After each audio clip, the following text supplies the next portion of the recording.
Hello, I'm Mark Arnold, the Additional Needs Ministry Director at Urban Saints, a national Christian children's and youth organisation. And in this video, we're going to be exploring how artificial intelligence can be a tool that we can use to help support people of any age with additional needs or disabilities in our churches. A few years ago, the former UN Secretary-General Ban Ki-moon said, "Technology has changed the world, bringing knowledge within reach and expanding a range of opportunities. Persons with disabilities can benefit enormously from such advances, yet too many lack access to these essential tools." So, has anything changed since then? And what does today's artificial intelligence, or AI, offer as technological solutions for disabled people, particularly in our church settings? What can we learn about AI together that can enable us to better serve and support disabled people in our church communities? Artificial intelligence usually refers to smart machines or algorithms that are capable of performing complex or cognitive tasks usually or previously carried out by humans.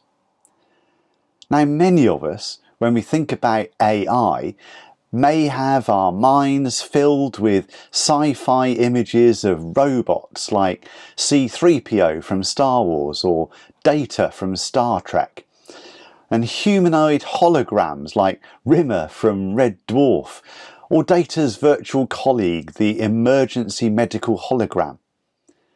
And who knows what AI technologies might be out there in the future. Just don't go and watch the movie Terminator after watching this video. But today, we're going to explore some of what is out there right now. And you might be surprised at how futuristic some of this technology can be. And as we explore these technological advances together, we're also going to consider how churches and disabled members of our congregations can use these AI advances and developments to enable church to be a more accessible and inclusive place, a place where everyone can belong. So, buckle up, set your engines to warp 10, and let's defy the laws of physics and boldly go and see what's out there. Now, many of us use smartphones. Some of us might seem to be surgically attached to them at times.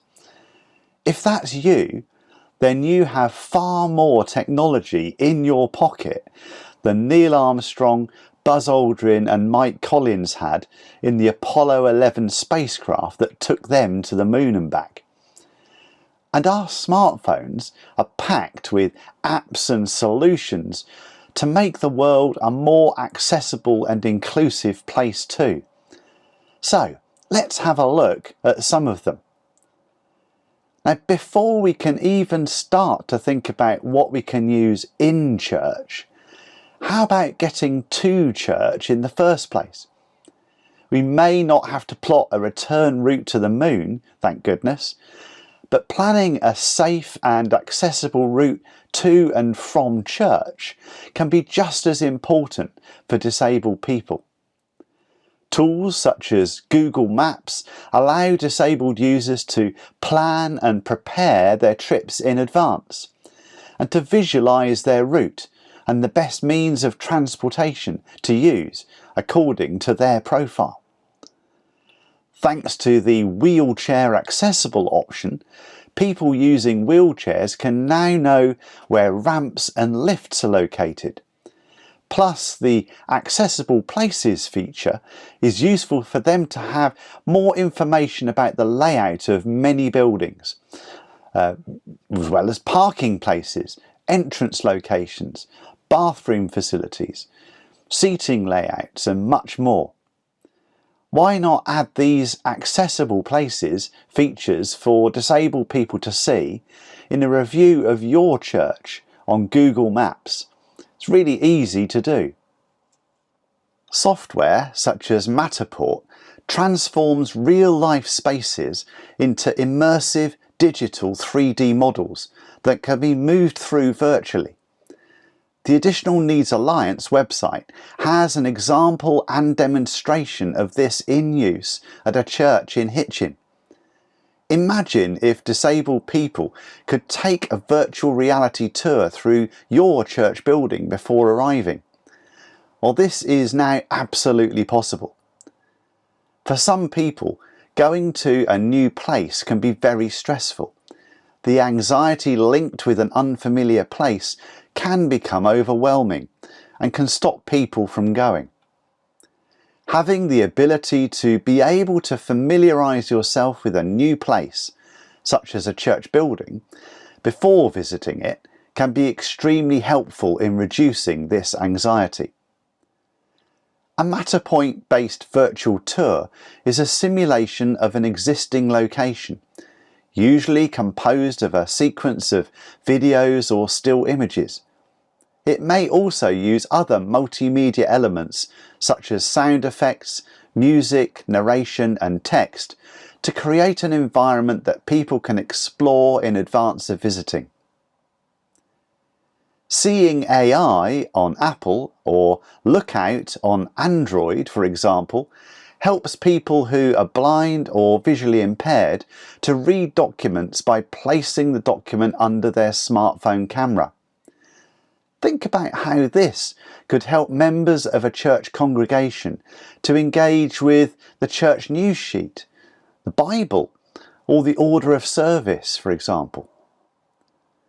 Tools such as Apple Siri, Google Assistant and Amazon Alexa allow people to use their smart devices to control everything at home just by using their voice. Smart devices are becoming more and more commonplace and affordable, with new uses emerging all the time. Imagine how this could help people in church to be able to control sound and lighting levels, for example, or to change the heating to a more comfortable setting. Some people with speech impairments can struggle to use these smart devices. So Google's Project Euphonia is using AI to create speech models for people with non-typical speech patterns, therefore improving the diversity of voices understood and supported by speech assistants, smart devices and translation services, for example. Ava is a transcription app that uses AI to instantly transcribe the conversation of a group of people. Its algorithm adds punctuation, the name of the person who is talking, and the necessary vocabulary from the user's dictionary. In a church context, this would be an easy way for deaf people or people with a hearing impairment to be included and to follow conversation with several people without lip reading, such as at a small group session, a Bible study or a prayer meeting, or even at a youth group gathering. How about closed captions? Over the past couple of years, we've all become Zoom gurus, haven't we? And have perhaps become more used to seeing real-time closed captions being automatically provided as part of meetings as standard. Captions displayed on the screen showing what is being said, either live or pre-recorded content, are great ways to help people who are deaf or have a hearing impairment, as well as people with a wide range of other additional needs, to be included when, for example, someone is preaching or if a video is being shown.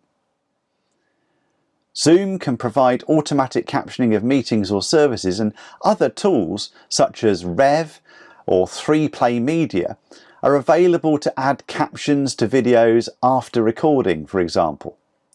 Simply upload your video file and they will add the captions and provide the link for you to download the newly updated file. Sometimes it can be turned around in just minutes. Training apps can use AI too. There are lots of ways that training apps can help support disabled people. The Braille AI Tutor app from Objective Ed and Microsoft, for example, is an innovative solution that helps to compensate for the current shortage of Braille trainers. Thanks to AI-based speech recognition and gamification tools, blind students can learn Braille faster and more independently, helping them to be able to engage with Braille content in any setting, including at church. The Braille AI Tutor app is part of Microsoft's commitment to its AI for Accessibility project, advocating for people with disabilities and committing to influencing the future of technology to ensure global independence and inclusion in society in 4 key areas of focus: home, community, education and employment. Some of what they're doing could have real-world future benefits for disabled people in church, so watch out for future developments from this project. Whether it's how we get to church, knowing our way around when we get there, being able to access the resources used at church and to engage with everything that's happening, or having the ability to change how information reaches us to suit us, AI is here to stay and is already making a difference in our churches. So is what Ban Ki-moon said a few years ago still true? Are disabled people benefiting from advances in AI? Are some being left behind as they lack access to these valuable tools?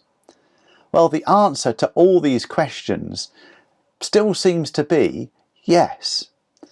There are increasing benefits, but not for everyone.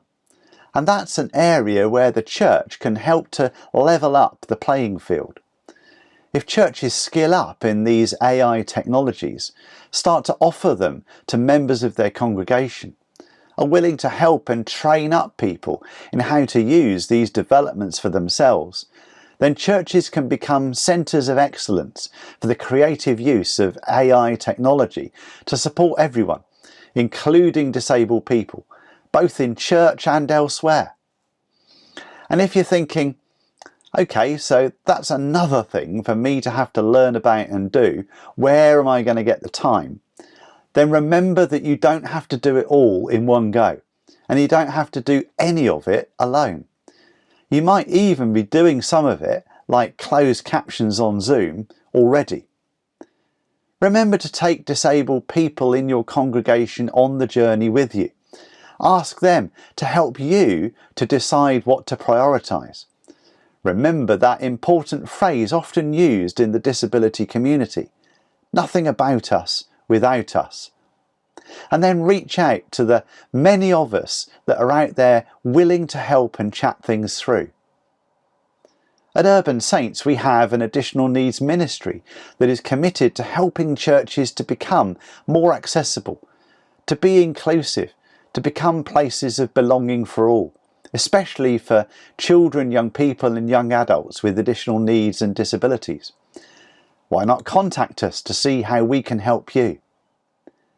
As Ban Ki-moon said, technology has changed the world, bringing knowledge within reach and expanding a range of opportunities. That change is already here. It's already within the reach of every church.